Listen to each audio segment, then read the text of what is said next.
మన ప్రభు అయిన యేసుక్రీస్తు వారి నామంలో మీ అందరికీ కూడా ఈ యొక్క కార్యక్రమానికి ఆహ్వానం పలుకుతున్నానండి. ప్రార్థన చేసుకుని వాక్యంలోనికి వెళదాం.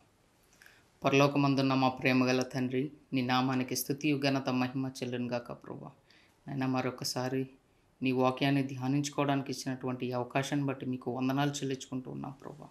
అయినా ఈ వాక్యాన్ని మాకు బోధిస్తున్నటువంటి పాస్టర్ గారి మీద, వీక్షిస్తున్నటువంటి మా అందరి మీద నీ యొక్క పరిశుద్ధాత్మను కుమ్మరించి దానికి తగినట్లుగా జీవించడానికి మాకు సహాయం చేయమని ప్రభు అయిన యేసుక్రీస్తు వారి పేరట అడిగి వేడుకుంటున్నాం తండ్రి. ఆమేన్. ఈరోజు మనం చాలా ప్రాముఖ్యమైన అంశము మనం నేర్చుకోబోతూ ఉన్నామండి. బైబిల్ గ్రంథము ఆఖరి పుస్తకంలో నుంచి, ప్రకటన గ్రంథంలో నుంచి మనం తెలుసుకోబోతూ ఉన్నామండి. పాస్టర్ గారు, ఈ ప్రకటనలో ముఖ్యంగా మనం ఈ యొక్క ముగ్గురు దూతల్ని మనం చూస్తూ ఉన్నామండి. ఈ ఆఖరి దినాల్లో దేవుడు పంపిస్తున్నటువంటి వర్తమానం అని మనకి అర్థమవుతూ ఉన్నది. ఈ ముగ్గురు దూత వర్తమానాల్ని త్రిదూత వర్తమానం అని అంటూ ఉన్నారండి. ఈ త్రిదూత వర్తమానం గురించి మీరు మాకు కొంచెం వివరించాలండి పాస్టర్ గారు. Praise God. ప్రకటన గ్రంథం 14వ అధ్యాయంలో 6వ వచనం నుండి 12వ వచనం వరకు ఈ త్రిదూత వర్తమానం మనకు కనపడుతుంది. అసలు ప్రకటన గ్రంథములో ఉన్న 22 అధ్యాయాలు 2 భాగాలుగా మనం చూడొచ్చు. మొదటి భాగము మొదటి అధ్యాయం నుండి 11వ అధ్యాయం వరకు మనం మొదటి భాగంగా చూడొచ్చు. ఈ మొదటి భాగంలో 7 సంఘాలకి వర్తమానములు, 7 ముద్రలు గురించి, అలాగే 7 బూరల ద్వారా వర్తమానాలు మనం ఈ మొదటి భాగం ప్రకటన గ్రంథము మొదటి అధ్యాయం నుండి 11వ అధ్యాయం వరకు కనపడుతుంది. కానీ రెండవ భాగము 12వ అధ్యాయం నుండి 22వ అధ్యాయం వరకు సెకండ్ పార్ట్ అని మనం పిలవచ్చు. ఈ రెండో భాగంలో ప్రాముఖ్యంగా దేవునికిని సాతానుకును మధ్య జరుగుతున్న ఒక పోరాటం గురించి ఈ రెండో భాగం చాలా క్లారిటీ ఇస్తుంది. ఈ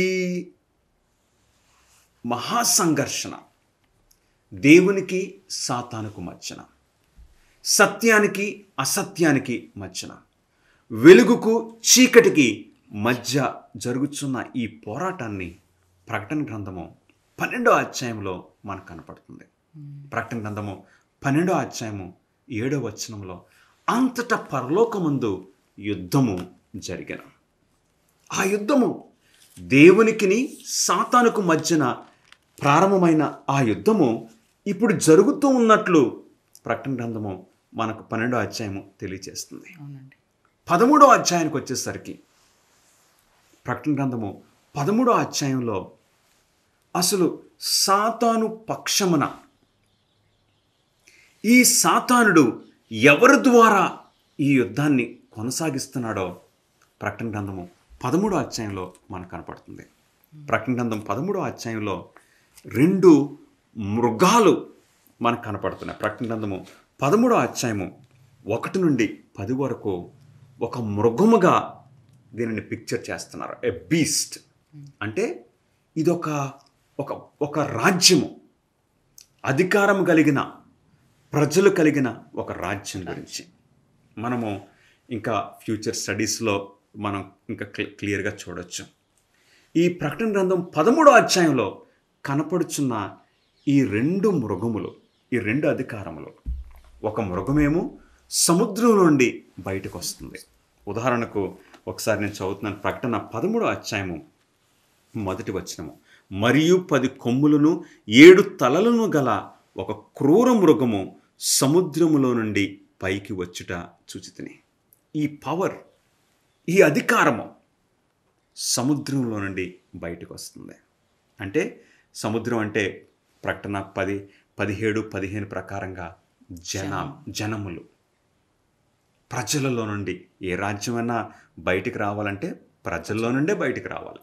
ప్రకటన గ్రంథం 13వ అధ్యాయము 11వ వచనంలో మరొక మృగము మనకు కనపడుతుంది, మరొక పవర్, అధికారము. ప్రకటన 13వ అధ్యాయం 11వ వచనంలో, మరియు భూమిలో నుండి మరి ఒక క్రూర మృగము పైకి వచ్చుట చూచితిని. మొదటిదేమో సముద్రం నుండి బయటకు వస్తుంది, రెండవదేమో భూమిలో నుండి బయటకు వస్తుంది. భూమిలో నుండి బయటకు రావడం అంటే ప్రజలు తక్కువగా ఉన్న ఆ ప్రాంతం నుండి బయటకు రావడం. మనం 13వ అధ్యాయము కొంచెం క్లోజప్లో చదివితే ఏ టైంలో ఈ రెండవ మృగం బయటకు వస్తుందో కూడా మనం చూడవచ్చు. ఈ రెండు మృగాలు, ఈ రెండు అధికారాలను సాతానుడు తన అనుచరులుగా, తన ఏజెంట్లుగా వాడుకుంటున్నాడు. వాడుకొని ఏం చేస్తున్నాడు? తన యుద్ధాన్ని కొనసాగిస్తున్నాడు. దేవుని మీద తన యుద్ధాన్ని కొనసాగిస్తున్నాడు. కానీ సాతానుడు దేవుని మీద తన యుద్ధాన్ని కొనసాగించగలడా? ఏమాత్రం కాదు. ఎందుకంటే ప్రకటన గ్రంథం 12వ అధ్యాయము 7వ వచనంలో మనం చూస్తే, అంతట పరలోకమందు యుద్ధము జరిగెను. మిఖాయేలును అతని దూతలను ఆ ఘటసర్పముతో యుద్ధము చేయవలనని ఉండగా, ఆ ఘటసర్పమును దాని దూతలను యుద్ధము చేసిరి గాని గెలవలేకపోయిరి. సాతానుడు దేవునితో గెలవలేడు. ఆమేన్. మనం ఆధారపడనక్కర్లేదు. ఈ రోజున ఇదిగో సాతాను నన్ను శోధిస్తున్నాడు, నేను చాలా నలిగిపోతున్నాను నా జీవితంలో అని నువ్వు భయపడనక్కర్లేదు ప్రియులారా. మనం ఎవరం కూడా భయపడనక్కర్లేదు. ఎందుకో తెలుసా? ఈ యోహానే, ప్రకటన రాసిన యోహానే, మొదటి యోహాను 4వ అధ్యాయము 4వ వచనంలో ఏం చెప్తున్నాడో తెలుసండి? మొదటి యోహాను 4వ అధ్యాయము 4వ వచనంలో, చిన్నపిల్లలారా, అంటే ఈ యోహాను ఈ మాటలు రాసేసరికి కొంచెం వృద్ధాప్యంలో ఉన్నాడు. అలాంటి తలనిరిసిన వారి ముందు ఇంకెవరైనా సరే చిన్నపిల్లలుగానే, అంటే ఆ ప్రేమ ఆ పరిస్థితుల్లో రాస్తున్నాడు. చిన్నపిల్లలారా, మొదటి యోహాను 4:4, చిన్నపిల్లలారా మీరు దేవుని సంబంధులు. హల్లెలూయా. మీలో ఉన్నవాడు లోకములో ఉన్నవాని కంటే గొప్పవాడు గనుక మీరు వారిని జయించి ఉన్నారు. మీలో ఉన్నవాడు అంటే మన హృదయము అనే తలుపు దగ్గర తట్టుచున్నది ఎవరండి? మన ప్రభు అయిన యేసుక్రీస్తు వారు. నీవు గనక మన ప్రభు అయిన యేసుక్రీస్తు వారికి నీ హృదయాన్ని తెరిచినట్లయితే, యోహాను సాక్ష్యం ఇస్తున్నాడు, మీలో ఉన్నవాడు లోకములో ఉన్నవాని కంటే గొప్పవాడు గనుక ఆ లోకములో ఉన్న ఈ సాతానును మీరు జయించారని ఇక్కడ యోహాను తెలియజేస్తున్నాడు. నిజంగానే ఈ యుద్ధములో, ఈ మహా సంఘర్షణలో సాతానుడి యొక్క ఏజెంట్స్గా ఈ రెండు అధికారాలను వాడుకొని దేవుని ప్రజల మీద ఈ యుద్ధాన్ని కొనసాగిస్తున్నాడు. ఎవరండి దేవుని ప్రజలని మనం అడిగినట్లయితే, ప్రకటన గ్రంథము 12వ అధ్యాయం 17వ వచనంలో దేవుని ప్రజలు ఎవరు, సాతానుడు అసలు ఎవరితో యుద్ధం చేస్తున్నాడో మనకి అర్థమవుతుంది. ప్రకటన 12వ అధ్యాయము 17వ వచనంలో, అందుచేత ఆ ఘట సర్పము అంటే సాతానుడు. ఇది ప్రకటన గ్రంథంలో కొంచెం కోడ్ లాంగ్వేజ్ లాగా వాడుతున్నారు. సింపుల్. ప్రకటన గ్రంథము 12వ అధ్యాయం 17వ వచనంలో, అందుచేత ఆ ఘట సర్పము ఆగ్రహము తెచ్చుకొని, అంటే కోపం మండిపడిపోతున్నాడు.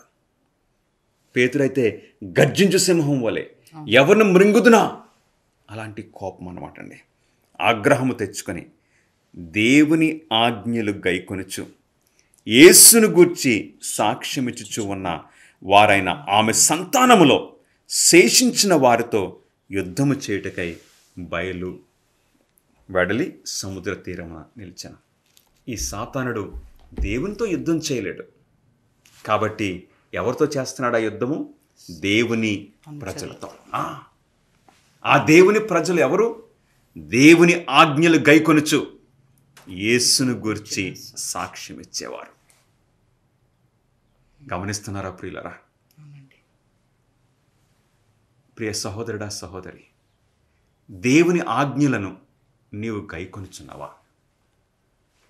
దేవుని 10 ఆజ్ఞలను నీవు గైకొనుచున్నావా? ఎవరైతే దేవుని ఆజ్ఞలు గైకొంటారో, దేవుడు తన స్వహస్తముతో రాసిచ్చిన పదాజ్ఞలను గైకొంటారో వారు మాత్రమే దేవుని ప్రజలు. దేవుని ఆజ్ఞలు గైకొనుచు యేసును గూర్చి సాక్ష్యం ఇచ్చేవారు. ఈ రోజున దేవుని ప్రజల సమూహములో నీవున్నావా ప్రియ సహోదరుడ, సహోదరి? చాలామంది దైవ సేవకులు కూడా మనకు పదాజ్ఞలు అవసరం లేదు, పదాజ్ఞలు కొట్టివేయబడినవి అని చెప్తూ ఉన్నారు.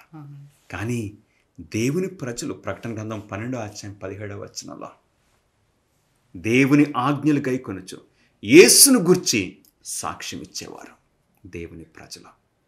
దేవుని ఆజ్ఞలను గైకొనని వారు దేవుని ప్రజలు కారు ప్రియులరా. ఎందుకో తెలుసా? దేవుని ప్రజలు దొంగిలించరు, వ్యభిచరింపరు, అబద్ధ సాక్ష్యం పలకరు. దేవుని ఆజ్ఞలు గైకుంటున్నారు. దేవుని నామమును వ్యర్థంగా నుచ్చరించరు. విశ్రాంతి దినమును పరిశుద్ధంగా ఆచరిస్తారు. తల్లిదండ్రులను సన్మానిస్తారు. నరహత్య చేయరు. ఆజ్ఞలు ఎక్కడ కొట్టబడినవి గమనిస్తున్నారా? ప్రభువైన యేసుక్రీస్తు వారు అంటున్నారు, యోహాను సువార్త 14:15 మీరు నన్ను ప్రేమించిన ఎడల నా ఆజ్ఞలు గైకొందురు. అవును. మరికొంతమంది అంటున్నారా, అయ్యో దేవుని ఆజ్ఞలు మనకి బరువు కదా, మనకి చాలా భారం కదా. ప్రియ సహోదరుడా, సహోదరి, భారమైనవి దేవుడు మనకు ఇవ్వరు. 1 యోహాను ఒకసారి మనం వెళ్ళి చూస్తే 1 యోహాను 5:3 ప్రకటన రాసిన ఈ యోహానే ఈ విధంగా రాస్తున్నాడు. 1 యోహాను 5:3 మనము ఆయన ఆజ్ఞలను గైకొనుటయే దేవుణ్ణి ప్రేమించుట. ఆయన ఆజ్ఞలు భారమైనవి కావు. హల్లెలూయా. గమనిస్తున్నారా ప్రియులారా? ఆయన ఆజ్ఞలు భారమైనవి కావు. దేవుడు మనకు 10 ఆజ్ఞలు మనకిచ్చారు. ఇంకా చెప్పాలంటే మినిమం నంబర్ మనకు దేవుడు అనుగ్రహించారు. సో దేవుని ప్రజలు దేవుని ఆజ్ఞలు గైకొనొచ్చు, యేసును గురించి సాక్ష్యమిచ్చే దేవుని ప్రజలు. వీరితో సాతానుడు ఈ యుద్ధాన్ని కొనసాగిస్తున్నాడు. ఈ యుద్ధాన్ని కొనసాగిస్తున్న టైంలో సాతానుడు ప్రకటన గ్రంథం 13 ఆ 2 ఏజెంట్లను వాడుతున్నాడు. మనకు ప్రశ్న కలగవచ్చు, అయ్యో బాబోయ్, సాతానుడు ఇలాగా దేవుని ప్రజల మీద ఆగ్రహం తెచ్చుకుని యుద్ధం చేస్తుంటే ఇంకెవరన్నా మిగులుతారా? ఎవరన్నా సాతాను శోధనలు జయించి విజయవంతులుగా నిలబడగలరా అనే ప్రశ్న యోహానుకు కూడా ఉండుండొచ్చు. అందుకే దేవుడు ప్రకటన గ్రంథం 14 మనం తీసుకుని వెళ్తున్నారు. ఈ 13 ఈ 2 ఏజెంట్లు, సాతాను యొక్క ఏజెంట్లు, వీరు మోసకరమైన పనులు, దుష్టక్రియలు, శోధనలు, నిందలు ఇలాంటివన్నీ చేస్తున్నా సరే దేవుని ప్రజలు ఆయనకున్నారు.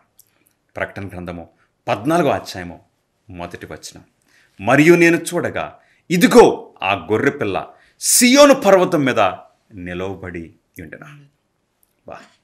ఆ గొర్రెపిల్ల మన ప్రభు అయిన యేసుక్రీస్తు వారు. ఆయన సియోను పర్వతం మీద నిలవబడి ఉన్నారు. ఆయన నామమును, ఆయన తండ్రి నామమును నొసళ్ళయందు లిఖింపబడి ఉన్న 144,000 మంది ఆయనతో కూడా ఉండేది.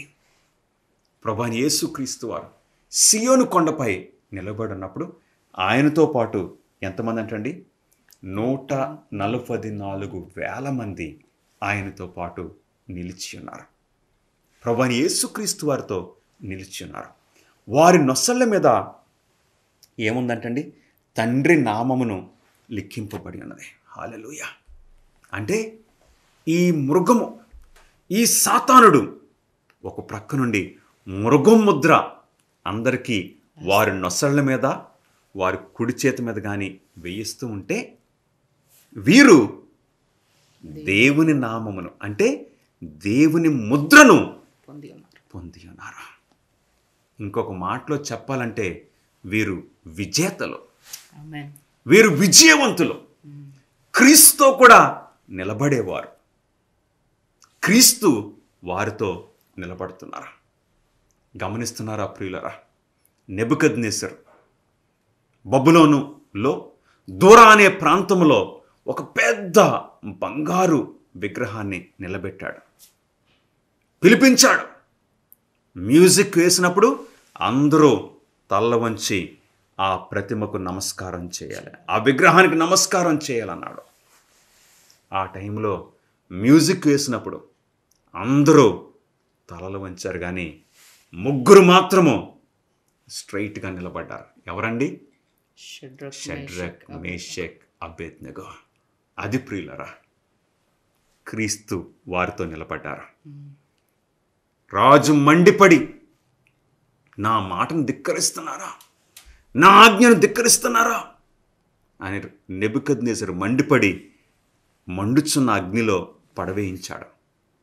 అవును ప్రియులారా, కానీ వీరు మాత్రం, మేము రాజా నీ ఆజ్ఞ కాదు మేము పాటించవలసింది, మేము దేవుని ఆజ్ఞలను పాటిస్తాం.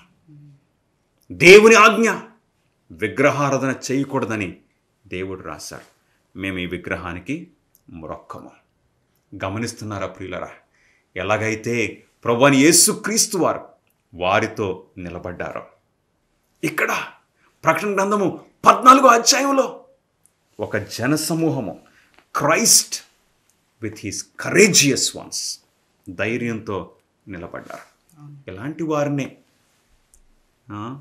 ఎన్నెముక కలవారు, బ్యాక్ బోన్ కలవారు. మిగిలిన ఆ రోజున ఆ నెబుకద్నెజరు పిలిపించాడే దూరా అనే ప్రాంతానికి అందరూ కూడా వంగిపోయారు. ఏ ఎండకి ఆ గొడుగు వేసేసేవాళ్ళు, నాణ్యత లేనివారు.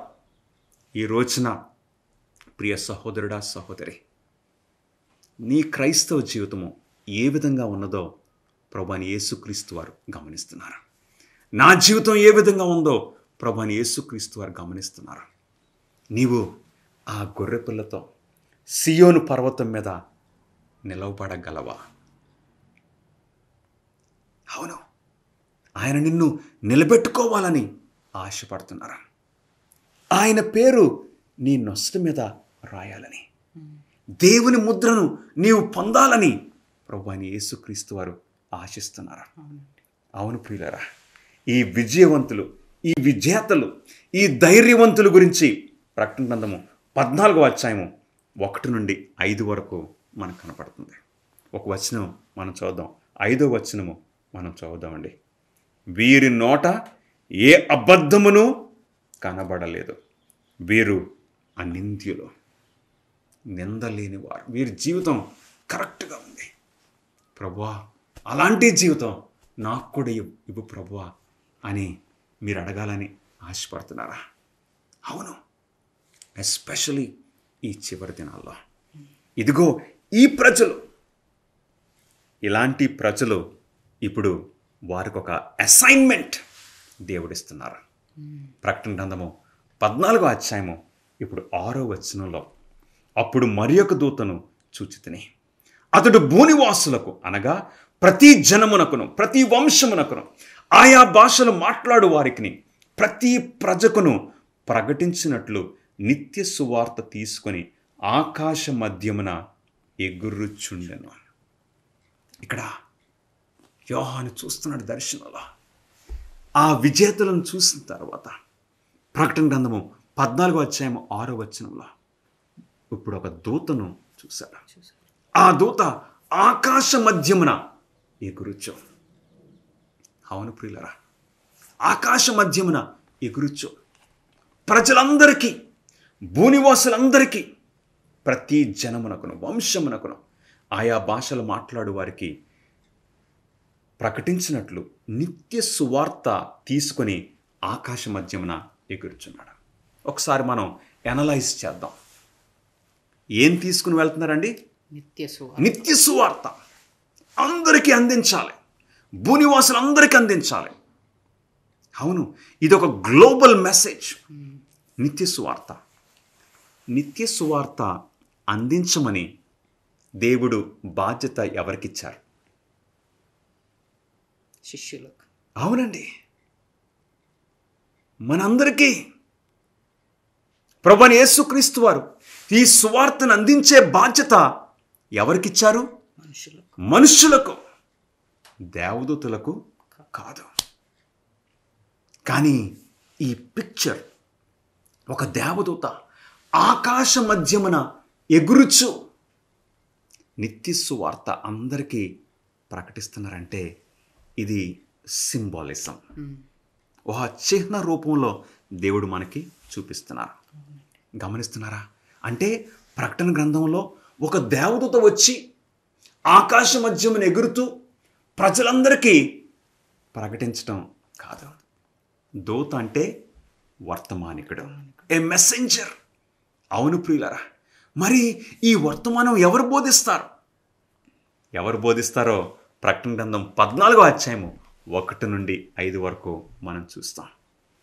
దేవుని ఆజ్ఞలు గైకొనుచు యేసును గురించి సాక్ష్యం ఇచ్చే ఆ విజేతలు ఈ వర్తమానాన్ని భూనివాసులందరికీ ప్రకటిస్తారు. యోహాను కాలంలో ఇప్పుడైతే మనకి విమానాలు ఉన్నాయి, జెట్స్ ఉన్నాయి, ఇంకా స్పీడ్గా రాకెట్లు ఇవన్నీ ఉన్నాయి మనకి. ఈ రోజున మన కార్లు స్పీడ్గా వెళ్తున్నాయి, ట్రైన్లు, బుల్లెట్ ట్రైన్స్ అని, ఇంకా బైక్స్ అయితే అలాగ స్పీడ్గా ఉన్నది. కానీ యోహాను కాలంలో గుర్రమే ఫాస్టెస్ట్. యోహాను కాలంలో గమనిస్తున్నారా ప్రియులరా? మొదటి శతాబ్దంలో కొంచెం స్పీడ్గా వెళ్ళాలంటే గుర్రం మీద వెళ్ళాలి. అవును, ఆ రోజుల్లో దేవుడు యోహానుకు ఈ పిక్చర్, ఈ విజన్, దర్శనము ఇచ్చారు. ఆకాశ మధ్యమున ఈ గురుచు అంటే ఈ వర్తమానము గ్లోబల్గా ప్రజలందరికీ అందాలి. ప్రతి భాష, ప్రతి ప్రజకు అందాలి. ఈ నిత్య సువార్త అందాలి. కాబట్టి ఇక స్పీడ్గా వెళ్ళిపోతుంది అనమాట అండి. అంటే ఈ వర్తమానము ఇదొక గ్లోబల్ మెసేజ్. ఈ సువార్త అందరికీ. అవును ప్రియులరా, మీరు ఏ బ్యాక్గ్రౌండ్ నుండి వచ్చినా సరే ఈ వర్తమానం మీకు వర్తిస్తుంది, మనందరికీ వర్తిస్తుంది. ఇదే నిత్య సువార్త. నిత్య సువార్త అంటే ప్రభువైన యేసుక్రీస్తునందు ఉచితముగా రక్షణ మనకు దొరుకుతుంది. ప్రభువైన యేసుక్రీస్తును అంగీకరించే ప్రతి ఒక్కరికి రక్షణ ఉచితంగా కలుగుతుంది. సాల్వేషన్ బై గ్రేస్, కృప ద్వారా రక్షణ, క్రియల ద్వారా కాదు ప్రియులరా. గమనిస్తున్నారా? ప్రకటన గ్రంథంలో 13వ అధ్యాయంలో ఒక పాయింట్ మీరు చూడాలని నేను ఆశపడుతున్నాను. ప్రకటన గ్రంథము 13వ అధ్యాయము 16-17 వచనాలు ఒకసారి చూద్దాం.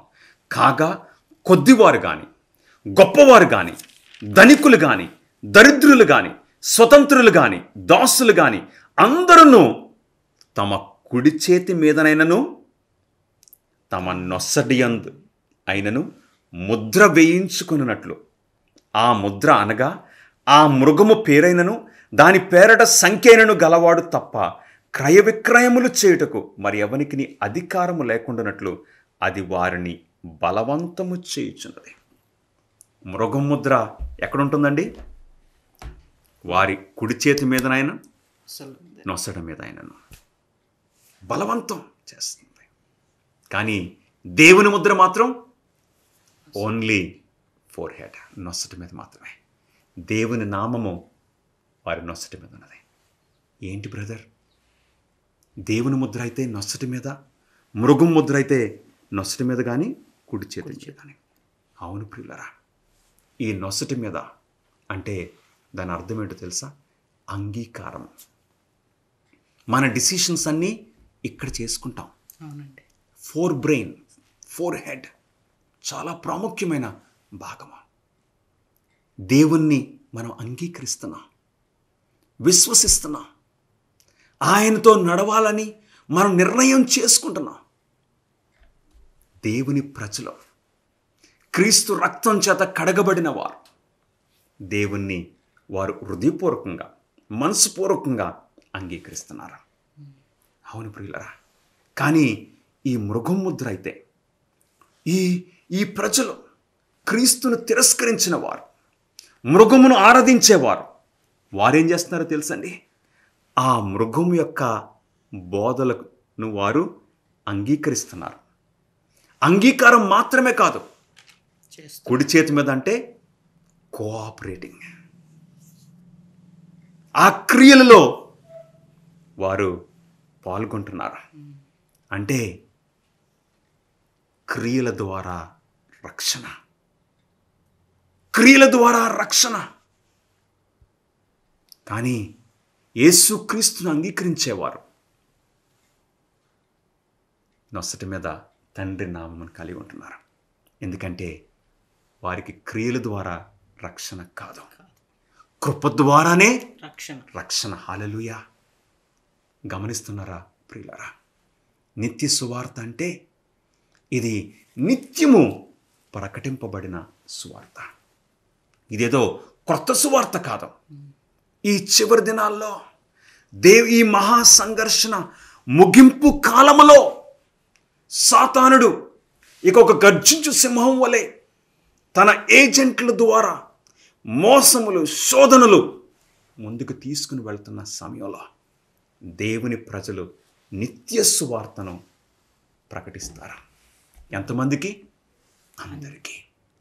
గమనిస్తున్నారా ప్రియులరా? గలతీయులకు రాసిన పత్రిక 3వ అధ్యాయము 8వ వచనంలో పౌలు గారు ఒక చక్కటి సత్యము మనకి బయలుపరుస్తున్నారు. గలతీయులకు రాసిన పత్రిక 3వ అధ్యాయము 8వ వచనంలో దేవుడు ఏం చేశారో మనం చూద్దామండి. గలతీ 3వ అధ్యాయము 8వ వచనం. దేవుడు విశ్వాసం మూలంగా అన్యజనులను నీతిమంతులుగా తీర్చునని లేఖనము ముందుగా చూచి నీయందు అన్యజనులందరూ ఆశీర్వదింపబడుదురు అని అబ్రహామునకు సువార్తను ముందుగా ప్రకటించాను. దేవుడు ఎవరికి ప్రకటించారంటండి సువార్త? అబ్రహాముకు ముందుగా సువార్తను ప్రకటించారు.